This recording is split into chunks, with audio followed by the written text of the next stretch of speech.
आज हमारे पास आया है वी गार्ड का इंडक्शन जो कि अभी डेड कंडीशन में है। तो कस्टमर ने बताया कि इससे पहले उसने एक मैकेनिक को दिखाया, उस मैकेनिक ने इसको रिपेयर कर दिया, बट जैसे उसने घर ले गया, घर ले जाने के बाद मुश्किल से 5 से 10 मिनट चला, उसके बाद ऑटोमेटिकली फिर से बंद हो गया। तो उसने फिर से मैकेनिक के पास ले गया और बताया कि इंडक्शन चलते थे फिर से बंद हो गया। तो उस मैकेनिक ने ये बोला इसमें जो मैंने सामान डाला वो वापस यहाँ पर ख़राब हो गया है एंड उसकी गारंटी वारंटी नहीं आती है। तो कस्टमर ने उसके पास से इंडक्शन लेके हमारे पास लेके आया है और उसने ये बताया कि इसको आप रिपेयर करो बट ये ख़राब नहीं होना चाहिए। तो मैंने कस्टमर को बोल दिया आप बेफिक्र रहिए, मैं इसको रिपेयर कर दूंगा और गारंटी के साथ ही वापस ख़राब नहीं होने वाला। तो चलिए देखते हैं कि इसमें उस मैकेनिक ने यहाँ पर क्या बदला है। हालांकि हम में से 80% लोगों को ऑलरेडी पता है इसमें क्या ख़राब होता है। आपको कोई भी इंडक्शन हो, चाहे वो वी गार्ड का हो, पिजन का हो, प्रेस्टीज का हो, बजाज का हो, या लोकल इंडक्शन हो, सूर्या का हो, या कोई भी इंडक्शन हो, उसमें अगर आपका इंडक्शन चलते चलते बंद हो जाता है, जो कि यहाँ पर 80 से 90% केस में हमारा IGBT यहाँ पर ख़राब होता है और मुश्किल से 10 से 20% केस में हमारा जो पावर सप्लाई है जो हमारा डिस्प्ले को ऑन करती है 5 वोल्ट सप्लाई से एंड जो हमारा फैन यहाँ पर चलता है 18 वोल्ट सप्लाई से, वो हमारी पावर सप्लाई रहती है। और जो हमारा IGBT में पल्स जाती है पावर सप्लाई से, वो हमारे पावर सप्लाई बहुत कम यहाँ पर ख़राब होती है। 90% केस में जो हमारा IGBT वो यहाँ पर ख़राब होता है। तो चलिए बिना कोई टाइम छोड़े को शुरू करते हैं। तो सबसे पहले आपको यहाँ पर फ्यूज़ को चेक करना पड़ेगा, बिकॉज 90% केस में क्या होता है जब भी आपका IGBT अगर यहाँ पर शॉर्ट होगा या आपकी पावर सप्लाई यहाँ पर शॉर्ट होंगी, दोनों कंडीशन में आपका जो फ्यूज़ है वो यहाँ पर उड़ जाएगा। तो अभी आप यहाँ पर देख पा रहे होंगे ये फ्यूज़ है इसका, आप देख सकते हैं यहाँ पर, तो यहाँ पर उड़ा हुआ आप देख सकते हो, ये वायर यहाँ पर डिस्कनेक्ट हो चुका है। तो मैंने आपको बताया था कि कस्टमर ने दूसरे मैकेनिक को दिखाया था, तो उसने यहाँ पर ये वाले वायर को जंपर किया होगा एंड यहाँ पर उसने IGBT को चेंज कर दिया होगा, बट हमारा IGBT फिर से यहाँ पर उड़ गया होगा, तब यहाँ पर हमारा फ्यूज डिस्कनेक्ट हुआ है। तो आपको सबसे पहले अपने PC में ये चीज़ चेक करना पड़ेगा। अगर यहाँ पर फ्यूज आपको उड़ जाता है ना, डिस्कनेक्ट हो जाता है, तो आप समझ जाना जो आपका IGBT यहाँ पर खराब है। बट कई कंडीशन में क्या होता है आपका IGBT पर शॉर्ट नहीं दिखाता, तो आपको क्या चीज़ चेक करना पड़ेगा आपको बताता हूँ। तो आपको यहाँ पर दिख रहा होगा कंडेंसर ये वाला जो कि 400 वोल्ट का रहता है, 450 400 वोल्ट का। अगर ये शॉर्ट दिखाता है तो समझ जाना आपकी IC यहाँ पर खराब है। बट उसके साथ यहाँ पर क्या होता है जब रेजिस्टेंस है ये वाला वो भी यहाँ पर काला हो जाता है ना, जल जाता है। बट आप देख पा रहे हो यहाँ पर रेजिस्टेंस पूरा ओके है, तो इसका मतलब यहाँ पर हमें कोई भी शॉर्टिंग नहीं है। आप लोग ऐसे ही फाइंड आउट कर सकते हो। अगर आपका पावर सप्लाई यहाँ पर खराब होती है 90% केस में क्या होता है आपका रेजिस्टेंस है ये वाला, ये पूरा काला हो जाएगा या फट जाएगा, तो आप लोग समझ जाना कि आपका IGBT यहाँ पर ओके है, लेकिन पावर सप्लाई वो यहाँ पर खराब है। अगर आपकी पावर सप्लाई यहाँ पर खराब होती है तो इजीली वो भी रिपेयर हो जाती है। आपको यहाँ पर सिर्फ वाइपर 12 नंबर की IC यहाँ पर लगाना पड़ेगा, देन आपको यहाँ पर कंडेंसर लगाना पड़ेगा और रेजिस्टेंस 1 ओम 22 ओम या 33 ओम का यहाँ पर लगाना पड़ेगा। बस आपको 3 आइटम यहाँ पर चेंज करने पड़ते हैं ताकि पावर सप्लाई यहाँ पर ओके हो जाती है। ठीक है ना, इतना आप लोगों को बता दिया मैंने। बट अभी का कंडीशन है इसमें IGBT हमारा खराब है। मैं आपको दिखाता हूँ कि उस मैकेनिक ने यहाँ पर क्या नंबर का IGBT लगाया है। तो चलिए देखते हैं। तो यहाँ पर आप देख पा रहे होंगे आपको यहाँ पर न्यू शॉल्डर देखने को मिल जाते हैं। मैं फ्लैश लाइट को ऑन कर देता हूँ। तो यहाँ पर आप देख पा रहे होंगे यहाँ पर न्यू शॉल्डर आपको देखने को मिल जाते हैं यहाँ पर, एंड ये नंबर है हमारा IGBT का जो उस मैकेनिक ने यहाँ पर डाला है, जो कि KGT सीरीज का है, जो कि डुप्लीकेट है 25 एंड 120 यानी 25 एम्पेयर का है, 120 NDA। तो मैं आपको बता देता हूँ, अगर आप कस्टमर हो या मैकेनिक हो, अगर आप ये वाला IGBT यहाँ पर यूज़ करोगे आपको कोई भी इंडक्शन चाहे वो कोई भी कंपनी का हो, तो आप समझ जाना दोस्तों आपका इंडक्शन यहाँ पर मुश्किल से कभी 2 मिनट 5 मिनट या मुश्किल से 10-15 मिनट के बाद ऑटोमेटिक यहाँ पर खराब हो जाएगा। बिकॉज ये जो कंपनी का IGBT है ये इसमें लिखा 25 एम्पेयर लिखा हुआ है, बट दोस्तों अगर हम इसमें 6-7 एम्पेयर भी देते हैं तो भी हमारा IGBT बहुत ज़्यादा गर्म आके यहाँ पर खराब हो जाता है, बिकॉज ये डुप्लीकेट है, ये यहाँ पर सपोर्ट नहीं करता। तो मैं आपको बता देता हूँ इस टाइप का अगर IGBT डालता है कोई मैकेनिक तो प्लीज़ मत डालो इसको, ये बाद में खराब हो जाते हैं। तो चलिए इसको निकालने के बाद बताता हूँ कि मैं क्या नंबर का IGBT डालता हूँ, कितने एम्पेयर का होना चाहिए, कितने एम्पेयर हमारा इंडक्शन लेता है, पूरा सिखाऊंगा डिटेल में ताकि आप लोग को भी मालूम चल जाएगा। तो सबसे पहले मैं आपको दिखाता हूँ कि जो हमारा IGBT वो यहाँ पर शॉर्ट है या नहीं है। तो अभी मैंने मल्टीमीटर को रखा हूँ बजर मोड में, आप आवाज़ सुन पा रहे होंगे।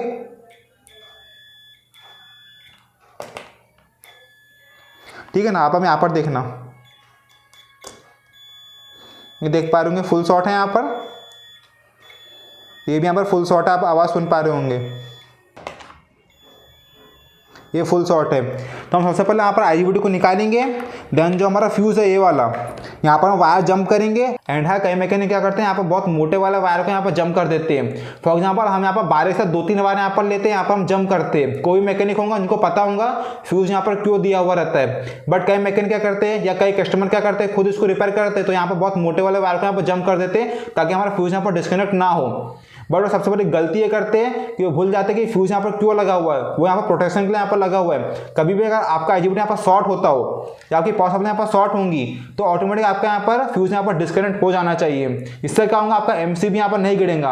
अदरवाइज क्या होगा, अगर बहुत मोटा वायर यहाँ पर जंप होगा तो आपका फ्यूज़ यहाँ पर डिस्कनेक्ट नहीं होगा, या तो आपकी MCB यहाँ पर गिर जाएंगी, या जो आपकी ट्रैक है यहाँ पर आप देख पा रहे हो वाली ट्रैक जो AC वाली, वो यहाँ पर जलकर डिस्कनेक्ट हो जाएंगी। इससे क्या होगा, जो आपके PCB वो यहाँ पर खराब हो जाएगा। तो आपको फिर यहाँ पर जंपर करना पड़ेगा। बट हम यहाँ पर बारीक सा वायर यहाँ पर जंप करते हैं, कितना करना वो भी आपको बता दूंगा। तो सबसे पहले हम IGBT को यहाँ से निकाल देते हैं, देन यहाँ पर फ्यूज़ यहाँ पर वायर को जंप कर देते हैं। तो IGBT आप देख पा रहे होंगे, इसको मैंने ऐसे निकाल दिया हूँ। मेरे पास से 3 वायर का यहाँ पर फ्यूज़ में जंप करूँगा। तो मैं आपको बता देता हूँ, कई लोग ये बोलूँ कि यहाँ पर एम्पेयर 6 एम्पेयर 7 एम्पेयर हमारा इंडक्शन लेता है, तो अभी पतला सा वायर यहाँ पर क्यों लगाते हैं। तो मैं आपको बता देता हूँ, जो 6 से 7 एम्पेयर जो लेता है वो हमारा IGBT सेक्शन लेता है। यानी जो फ्यूज़ रहता है हमारा, ये रहता है हमारा IC सेक्शन में, जहाँ पर बहुत कम एम्पेयर यहाँ पर लेता है ना, एम्पेयर लेता नहीं, ना के बराबर यहाँ पर एम्पेयर लेता है, इसलिए हमारा फ्यूज़ यहाँ पर डिस्कनेक्ट नहीं होता। अगर हम वाले फ्यूज़ में यहाँ पर 6 एम्पेयर 7 एम्पेयर देंगे तो हमारा फ्यूज़ यहाँ पर तुरंत उड़ जाएगा। यहाँ पर मैंने फ्यूज़ में वायर को जंप कर दिया हूँ, आप देख पा रहे हो इस टाइप से। बहुत ही पतला वायर मैंने यहाँ पर लिया हूँ, ताकि अगर कोई भी यहाँ पर शॉर्टिंग होंगी तो ऑटोमेटिक यहाँ पर हमारा फ्यूज़ डिस्कनेक्ट हो जाएगा। इतना होने के बाद अब मैं यहाँ पर दोनों PF को चेक करने वाला हूँ, ये वाला और ये वाला।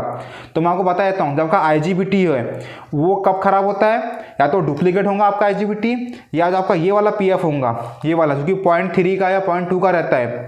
तो ये वाला अगर PF हमारा खराब होता है, जिसके दोनों पॉइंट हमारे दोनों कॉइल पर जाती है, यहाँ पर और यहाँ पर, ये दोनों कॉइल के पॉइंट है हमारा, और दोनों हमारे PF के पॉइंट से जाती है।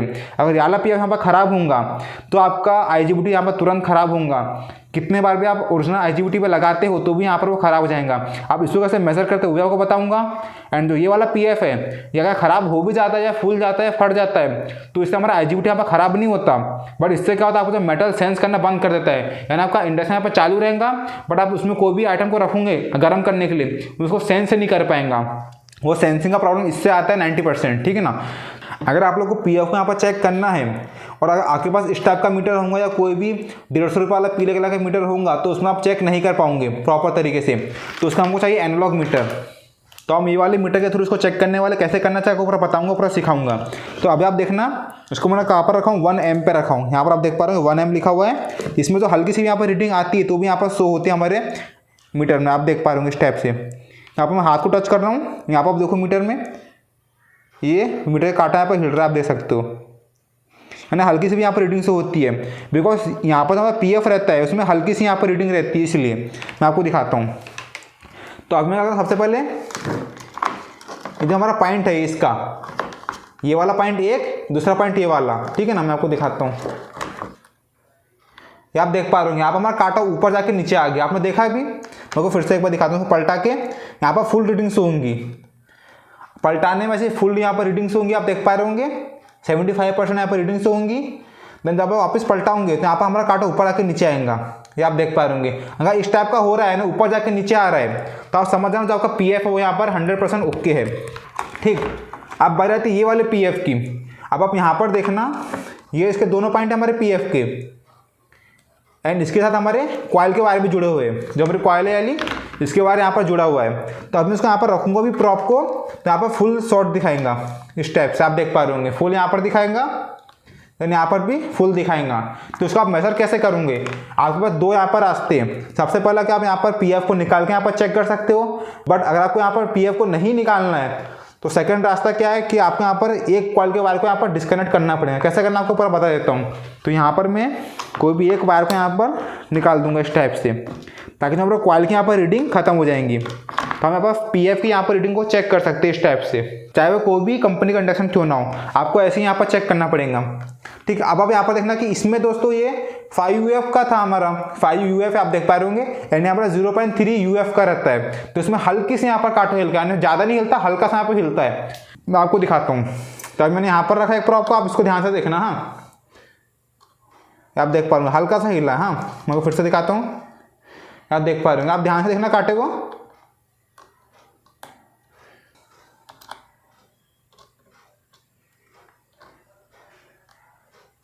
अगर आपको फिर भी यहाँ पर समझ में नहीं आ रहा है तो मैं आपको दूसरे PF में आपको समझा देता हूँ, ताकि आप लोग समझ जाओगे। तो मेरे पास दोनों PF आप देख पा रहे होंगे, ये हमारा 5 UF वाला है, जो कि ये वाला है बड़ा वाला, इसकी तो मैंने आपको बता दें कैसे चेक करना है आपको, ठीक है ना। एंड हमारे पास ये वाला है, देख पा 0.33 यहाँ पर लिखा, आप देख सकते हो, जो कि ये वाला है। मैं इसको बताता हूँ कैसे चेक करना है, पहले इसको दिखा देता हूँ एक बार ताकि आप लोग समझ जाओगे। या देख पा रहे हो कैसे यहाँ पर रीडिंग शो हो रही है, कांटा यहाँ पर ऊपर जाके नीचे आ रहा है, ठीक है ना। तो ये हमारा 100% ओके, आप यहाँ पर ऐसा चेक कर सकते हो। देन हमारा सेकंड वाला, ठीक, इसको हम यहाँ पर चेक कर लेते हैं एक बार। आप देख पा रहे हो हल्का सा यहाँ पर हिल रहा है, नहीं कि माफ़ी, देख सकते हैं यहाँ पर। एंड अब बारी आती है IGBT को लगाने की, तो मैं यहाँ पर ये नंबर का IGBT यहाँ पर लगाने वाला हूँ, जो कि है S30R1353, आप देख पा रहे होंगे। तो ये नंबर का मैं IGBT यहाँ पर लगाने वाला हूँ, जो कि 100% ओरिजिनल है और ये खराब नहीं होने वाला। एंड मैं आपको ये बताने वाला हूँ, जो आप देख पा रहे हो यहाँ पर लिखा है S30, किसमें आपको H15 देखने को मिल जाता है, H20, किसमें 15N, 25N, जो कि इसका पुराना वाला था 25N था। तो जो आप देख पाओ 30, 25, 20 क्या होता है आपको बता देता हूँ। तो ये हमारा एम्पेयर कहलाता है, यानी जो हमारा याला IGBT ये 30 एम्पेयर तक सपोर्टेड है, जो कि हमारा कोई भी इंडक्शन हो मैक्सिमम यहाँ पर 7 से 8 एम्पेयर यहाँ पर लेता है। बट जो हमारा IGBT ये वाला S30 ये 30 एम्पेयर तक इजीली यहाँ पर सपोर्ट करता है। अब आप में से कई लोग ये बोलूँगे कि इससे पहले जो हमारा IGBT लगा था 25N का था, यानी 25 एम्पेयर का था। तो मैं आपको बताता हूँ उसका आपको ओरिजिनल वाला। तो ये हमारा पुराना वाला आप देख पा रहे होंगे, जो कि डुप्लीकेट है, KGT 25N 120, ठीक है ना, ये डुप्लीकेट वाला है। अब मैं आपको बताता हूँ उसका ओरिजिनल वाला, जो कि हमारे बजाज की PCB से निकलता है। तो ये आप देख पा रहे होंगे ओरिजिनल वाला है, ये आप देख सकते हो, सेम नंबर है, आप समझ जाओगे कि कौन सा ओरिजिनल कौन सा डुप्लीकेट है। अभी आप यहाँ पर देख पा रहे होंगे 25N 120 ND यहाँ पर लिखा हुआ है, समझ जाओ, इसमें NDA लिखा है, ठीक, ND लिखा है इसमें, ये TGA का ये ओरिजिनल है 100%, जो कि इस PCB से निकाला हूँ, जो कि अभी भी चालू कंडीशन में। इसको भी यहाँ पर मैं लगा सकता हूँ, बट इसको यहाँ पर नहीं लगाता, मैं यहाँ पर ये वाला ज़्यादातर लगाता हूँ S30 का, जो कि 30 एम्पेयर है, ताकि कस्टमर को दोबारा दिक्कत ना हो। तो यह देख पा रहे होंगे ये मार्केट का डुप्लीकेट वाला, ये ओरिजिनल है हमारा बजाज की PCB से निकाला हुआ 25N 120 ND है, इसमें NDA लिखा है, तो ये डुप्लीकेट है, ठीक, आप लोग समझ गए होंगे। एंड इसके अलावा आप यहाँ पर इसको भी यूज़ कर सकते हो, आप देख पा रहे होंगे, जो कि है S20R1203, ये भी निकला हुआ है, तो ये भी ओरिजिनल है 100%, ये भी यहाँ पर खराब नहीं होने वाला। तो ये S20 तो आप समझ गए होंगे, ये 20 एम्पेयर का है, तो आपके इंडक्शन में यहाँ पर 15 एम्पेयर मिनिमम होना चाहिए। इतना कंप्लीट होने के बाद अब मैं यहाँ पर सबसे पहले चेक करने वाला हूँ हमारा वोल्टेज यहाँ पर प्रॉपर आ रहा है कि नहीं आ रहा है हमारे IGBT की ट्रैक पे। जो हमारी पल्स है वो यहाँ पर नहीं आना चाहिए। अगर हमारा IGBT की जो गेट की पिन है, पहली पिन, अगर उसमें हमको 1 से 2 देखने को मिल जाता है बाय चांस बिना यहाँ पर लोड के, तो आप समझ जाना जैसे आप IGBT यहाँ पर लगाओगे तुरंत आपका IGBT यहाँ पर उड़ जाएगा ना, खराब हो जाएगा। यानी यहाँ पर हमको आधे से भी कम यहाँ पर वोल्टेज दिखना चाहिए, नहीं कि माफी यहाँ पर वोल्टेज आना चाहिए पहली पिन पे। और दूसरी पिन में हमारा पॉजिटिव है, या 340 से 300 400 वोल्ट यहाँ पर आता है, एंड तीसरा हमारा ग्राउंड है। तीसरे से हमको दूसरे पर रखना है, ताकि यहाँ पर हमको वोल्टेज दिख जाएगा जो हमारा 300 400 वोल्ट जो भी यहाँ पर आता है, 300 वोल्ट के लगभग आता है, वो यहाँ पर आना चाहिए। और तीसरी से पहली पे यहाँ पर कोई भी वोल्टेज शो नहीं होना चाहिए, 1-2 वोल्ट यहाँ पर शो नहीं होना चाहिए, तभी हम यहाँ पर IGBT को लगाएंगे। तो अभी आप देख पाओ मैं इसको पलटा दूँ यहाँ पर, एंड मैंने इसको लगा दूँ अपने सीरीज़ पे, ये हमारा सीरीज़ है, तो यहाँ पर चालू करता हूँ। चालू हो चुका है, आप देख पा रहे होंगे यहाँ पर ब्लिंक करना, मैं यहाँ से ऑन करता हूँ। ऑन करने के बाद अभी आप देख पा रहे होंगे यहाँ पर मैं कोई भी सिलेक्शन कर देता हूँ, लाइक इस तरीके से। यहाँ पर हमारा इंडक्शन चालू हो चुका है, आप देख पा रहे होंगे। एंड यहाँ पर मैं सबसे पहले चेक करता हूँ हमारा वोल्टेज यहाँ पर कितना आ रहा है। तो मैंने मल्टीमीटर को 600 वोल्ट DC पे सेट कर दिया हूँ। एंड मैंने आपको बताया था जो हमारी IGBT रहती है उसकी तीसरी पिन हमेशा ग्राउंड रहती है, बीच वाली ड्रेन रहती है, और पहली वाली गेट, पहली गेट ड्रेन सोर्स। जो हमारी ड्रेन रहती है पॉजिटिव रहती है, सोर्स हमेशा नेगेटिव रहती है, यानी IGBT की तीसरी हमेशा ग्राउंड रहती है नेगेटिव वाली। तो मैं एक प्रॉप को यहाँ पर रखूँगा नेगेटिव वाली पे, एंड बीच वाली पर रखूँगा, तो यहाँ पर हमको 300-400 यहाँ पर वोल्ट आना चाहिए। तो यहाँ पर आप देख पा रहे होंगे 372 यहाँ पर वोल्ट शो हो रहा है, देख पा रहे होंगे, जो कि DC का है। हाँ, मैं आपको दिखा देता हूँ बैकलाइट ऑन करके, ये आप देख पा रहे होंगे 372, ठीक है ना। अब आप लोग को 20 से पहले पर नहीं देखना है, आपको तीसरे से यहाँ पर पहले पर देखना है। यहाँ पर अगर एक आध वोल्ट यहाँ पर शो होता है तो आपको IGBT यहाँ पर नहीं लगाना है, ठीक। अभी आप यहाँ पर देख पा रहे हो यहाँ पर कोई भी वोल्ट शो नहीं हो रहा है। मैं इसको रखता हूँ 20 वोल्ट पे, यहाँ पर आप देख पा रहे होंगे 0.25 यहाँ पर शो हो रहा है ना। मैंने को बताया कि आधे से भी कम यहाँ पर हल्का सा यहाँ पर आना चाहिए, इससे ऊपर यहाँ पर नहीं। अगर यहाँ पर आधा वोल्ट आता है या 1 वोल्ट आता है तो समझ जाना जो आपका IGBT यहाँ पर तुरंत खराब हो जाएगा। यहाँ पर हल्का सा यहाँ पर लोड आ रहा है, देख पा रहे 0.25 हल्का सा यहाँ पर रहता है। तो इसका मतलब जो हमारा पल्स है यहाँ पर ओके है, IGBT में जितना वोल्ट यहाँ पर आना चाहिए 300 से 400 वोल्ट वो यहाँ पर प्रॉपर आ रहा है। तो अब हम यहाँ पर IGBT को लगाते और देखते कि हमारा पानी गर्म होना चालू होता है कि नहीं होता। तो मैंने यहाँ पर IGBT को लगा दिया, आप देख पा रहे होंगे। एंड हाँ, जब भी आपका इंडक्शन की जो IGBT यहाँ पर शॉर्ट होती है तो कई पीसीबी में क्या होता है, जो आपकी गेट की पिन रहती है ये वाली, इसमें आपको रजिस्टेंस देखने को मिल जाता है। इसके थ्रू हमारे IC पे जाता है तो रजिस्टेंस यहाँ पर जल जाता है, कभी कभी ऐसा हो जाता है। तो आप लोगों को अगर वैल्यू मालूम नहीं है इसकी तो आप यहाँ पर स्क्रीनशॉट भी खींच सकते हो कि इस टाइप की पीसीबी में यहाँ पर क्या वैल्यू का यहाँ पर रजिस्टेंस लगा हुआ है। यहाँ पर आप देख पा रहे हो, यहाँ पर लिखा है 103 जो कि हमारा 10K का है। यहाँ पर हमारा 18 से 20 वोल्ट का जेनर डायोड लगता है जो कि ज़्यादातर पीसीबी में नहीं लगा होता। ये हमारा 10 ओम का आप देख पा रहे होंगे। ये B21 शायद 2.1K का है शायद, ये हाँ B21 2.1K का है। यानी यहाँ पर आप देख पा रहे हो, यहाँ पर लिखा है 210K, यहाँ पर लिखा हुआ है 20 वोल्ट लिखा हुआ है, 30 ओम लिखा है जो कि यहाँ पर 10 ओम लगा हुआ है। आप इसके पीसीबी की ट्रे के अकॉर्डिंग यहाँ पर सेट कर सकते हो। यहाँ पर जो रजिस्टर लगा हुआ है ऑलरेडी उसके अकॉर्डिंग आप यहाँ पर सेट कर सकते हो। ये आप देख पा रहे हो यहाँ पर क्या लिखा है RT यहाँ पर लिखा हुआ है। तो कई लोगों को क्या लगता है PF है हमारा, ये तो आप देख पा रहे होंगे। कभी कभी ऐसा होता है कि जब भी आपका यहाँ पर शॉर्ट होता है IGBT तो जो हमारा ये वाला है सेंसर यहाँ पर जल जाता है। तो कई मैकेनिक क्या करते हैं यहाँ पर PF डाल देते हैं। तो मैं आपको बता देता हूँ दोस्तों, अगर इसमें RT लिखा होता है RT3 RT1 तो आप समझ जाना दोस्तों कि ये हमारा सेंसर है। कौन सा सेंसर है? हीटिंग सेंसर है। आपके पास अगर लोकल पीसीबी होंगी तो उसमें आपको जेनर डायोड जैसा ऑरेंज कलर का आपको सेंसर देखने को मिल जाता है, हीटिंग सेंसर। तो इसमें सेम आपको वही वाला यहाँ पर देखने को मिलता है, बट वो SMD साइज में देखने को मिलता है। अभी आप यहाँ पर देख पा रहे होंगे ये हमारा हीटिंग सेंसर है। अगर आप इसको निकाल के यहाँ पर PF लगा दोगे या आप यहाँ पर इसको हटा दोगे तो क्या होगा, यहाँ पर एरर शो कर देगा, E2 E3 यहाँ पर एरर शो कर देगा। तो कभी कभी यहाँ पर ये जल जाता है तो हम यहाँ पर लोकल वाले पीसीबी का यहाँ पर ऑरेंज कलर का जो हमारा सेंसर रहता है हीटिंग सेंसर वो भी आप यहाँ पर डाल सकते हो। बट यहाँ पर हमारे ओके, कोई दिक्कत की बात नहीं। एंड यहाँ पर हमको वैल्यू देखने को मिल जाती है 820K की, 120 120 120 120 120 का क्या यहाँ पर टोटल 820K की हमको यहाँ पर वैल्यू देखने को मिल जाती है। तो इतना हमारा पूरा कंप्लीट हो चुका है। अब हम इसको करते हैं चालू, देखते कि हमारा जो कॉइल है वो यहाँ पर सेंस करती कि नहीं करती और हमारा पानी गर्म होता है कि नहीं होता।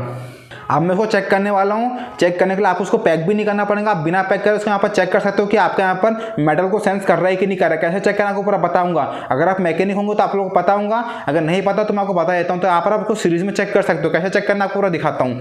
तो अभी आप देख पा रहे मैं इसको वायर को यहाँ पर लगाऊँ अपने सीरीज में, या आप देख पा रहे बल्ब हमारा 200 वाट का हमारा सीरीज में यहाँ पर लगा हुआ है। इसको मैं चालू करता हूँ। चालू करने के बाद यहाँ पर हमारा इंडक्शन चालू हो चुका है, आप देख पा रहे होंगे। ठीक, यहाँ से ऑन करता हूँ तो यहाँ पर मैं क्लिक करता हूँ। यहाँ पर हमारा फैन चालू हो चुका है, आप देख पा रहे होंगे। आप आवाज़ भी यहाँ पर सुन पा रहे होंगे। ठीक, तो अब मैं उसको यहाँ पर चेक करता हूँ कि यहाँ पर मैं सेंस करता है कि नहीं करता। अब कैसे करना आपको, अभी आप सीरीज में देखना, ठीक है ना। यहाँ पर कोई भी लोड नहीं है। जैसे मैं मेटल को इसके ऊपर रखूँगा तो यहाँ पर हमारा लोड लेता है कि नहीं लेता। अगर यहाँ पर लोड लेंगे तो समझ जाना जो आपका इंडक्शन यहाँ पर प्रॉपर वर्क कर रहा है। अगर आप देखना यहाँ पर, ये आप देख पा रहे होंगे। और फिर से दिखाऊँ,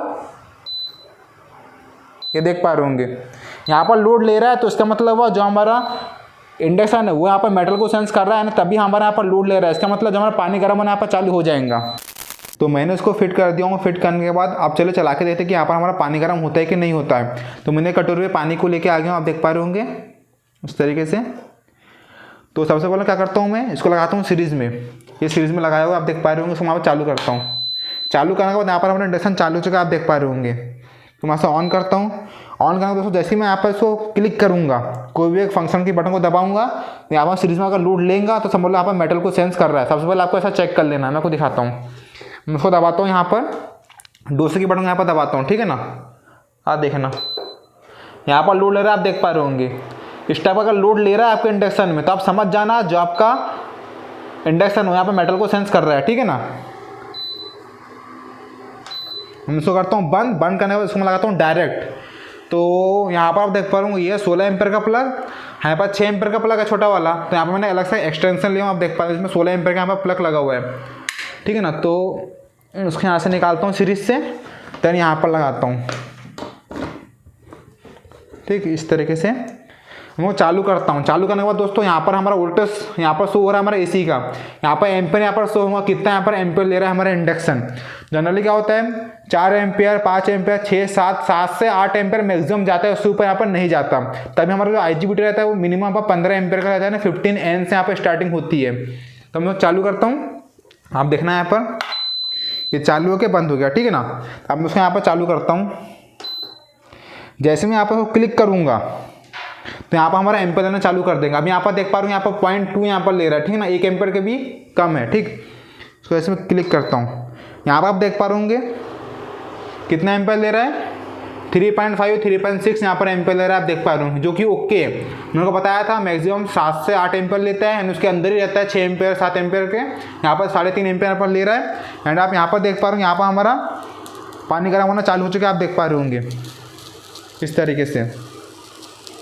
एंड दोस्तों अगर आपका यहाँ पर फ्लक्चुएट होता 3.5 कम ज़्यादा यहाँ पर 2-3 होता तो आप समझ जाना जो आपका प्रीसेट है छोटा वाला जो मैंने बताया था वो यहाँ पर खराब होता है। बट यहाँ पर आप देख पा रहे हमारा जो एम्पेयर स्टेबल 3.5 3.6 यानी हमारा प्रीसेट यहाँ पर ओके एंड हमारा IGBT यहाँ पर बिल्कुल भी खराब नहीं होने वाला। एंड एक और यहाँ पर कंडीशन होती है IGBT खराब होने की, अगर आपका फैन यहाँ पर खराब हो तो यहाँ पर आप देख पाए यहाँ पर पानी गर्म होना चालू हो चुका है, आप देख सकते हो यहाँ पर। एंड यहाँ पर अभी तक हमारा IGBT बिल्कुल भी खराब नहीं हुआ है। मैं आपको सामने कंटिन्यू यहाँ पर चला हूँ, यहाँ पर पानी पूरा खोल चुका है, यहाँ पर हमारा IGBT बिल्कुल भी खराब नहीं हुआ है। कस्टमर ने बताया था जैसे उसने लगाया तुरंत यहाँ पर चलने के बाद मुश्किल से 2 से 3 मिनट बाद ऑटोमेटिक यहाँ पर ये बंद हो गया। बट यहाँ पर आप देख पा रहे पूरा पानी यहाँ पर खोल रहा है, हमारा एम्पेयर प्रॉपर स्टेबल आप देख पा रहे 3.6। तो जो हमारा IGBT यहाँ पर ओरिजिनल होना चाहिए। साथ में जो आपका PF रहता है इस टाइप के PF, ये PF सबसे ज़्यादा मेन रहता है। ज़्यादा PF खराब हो जाता है या डिस्कनेक्ट हो जाता है तो क्या होता है आपका IGBT तुरंत यहाँ पर खराब हो जाएगा। एंड तीसरा जो आपका पल्स यहाँ पर प्रॉपर आनी चाहिए। सो आई होप गाइस आपको समझ में आ गया होगा कि आप कैसे इंडक्शन को रिपेयर कर सकते हो। मैं आपको पूरा डिटेल में बता चुका हूँ कौन कौन से कंपनी आपको चेक करना पड़ेगा साथ में IGBT के साथ, और आप कैसे उसको रिपेयर कर सकते हो। सो आई होप गाइस आपको वीडियो को लाइक कर देना और चैनल को सब्सक्राइब कर देना ताकि मैं वीडियो आता हूँ। सो गाइस मिलता है अगली वीडियो में।